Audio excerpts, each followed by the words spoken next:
আসসালামু আলাইকুম বন্ধুরা, ফিরে এলাম নতুন আরও একটি ভিডিও নিয়ে। আশা করি আপনারা সবাই অনেক ভালো আছেন। এই রান্নাটি কিন্তু খুবই লোভনীয়, তাই ভিডিওটি না টেনে সম্পূর্ণ দেখুন, ভালো লাগবে।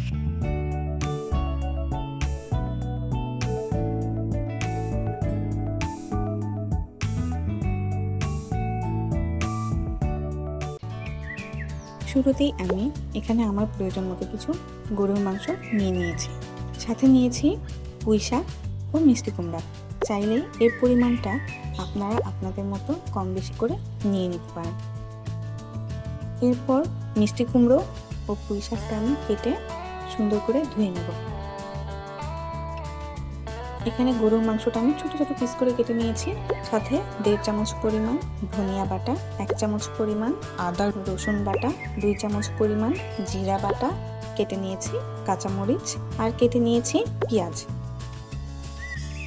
এখন চলে আসি রান্না। কড়াইটা গরম হয়ে এলেই প্রয়োজন মতো তেল দিয়ে দিব। এখন দিয়ে দেব কেটে রাখা পেঁয়াজগুলো। ভালো করে একটু লাল করে ভেজে নিয়ে কিছুটা পানি দিয়ে দেব। এরপর এক এক করে মশলা, যেমন আদা রসুন,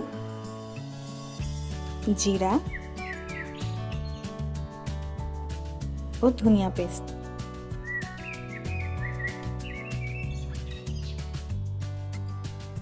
এগুলো দিয়ে আমি খুব সুন্দরভাবে নেড়ে নেব। এরপর দিয়ে দেব হচ্ছে 1 চামচ লবণ ও 1/2 চামচ পরিমাণ হলুদ। এখানে আমি শুকনো ঝালটা ব্যবহার করব না, চাইলে আপনারা শুকনো ঝালের গুঁড়ো ব্যবহার করতে পারেন। দিয়ে দিলাম কেটে রাখা কাঁচামরিচগুলো। আমরা একটু ঝালটা খুব কম খাই, এর জন্য কাঁচামরিচের পরিমাণটা একটু কম মনে হচ্ছে, তো আপনারা আপনাদের স্বাদ মতো ঝালটা ব্যবহার করতে পারেন।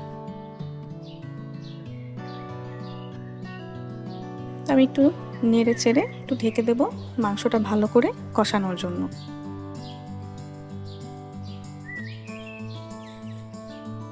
এই পর্যায়ে আমি একটু পানি দিয়ে দেব, যাতে করে মাংসটা সেদ্ধ হয়ে যায়। আবারও ভালোভাবে নেড়ে আমি ঢেকে দেব প্রায় 15 মিনিটের জন্য। তো এইভাবে ভালোভাবে কষানোর পর একটু চেক করে দেখব মাংসটা সেদ্ধ হয়েছে কিনা। হ্যাঁ, সেদ্ধ হয়েছে। এই পর্যায়ে আমি ধুয়ে রাখা সবজিগুলো দিয়ে দেব। এভাবে অল্প অল্প করে দিয়ে একটু মশলাটা মাখিয়ে বাকিগুলো দেব।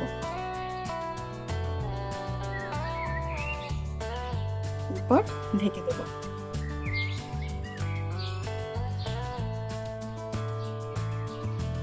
অনেকটা পানি ছেড়েছে, এখন আমি খুব সুন্দরভাবে এটাকে নেড়ে দেব। ভিডিওটি ভালো লাগলে অবশ্যই চ্যানেলটি সাবস্ক্রাইব করে পাশে থাকুন।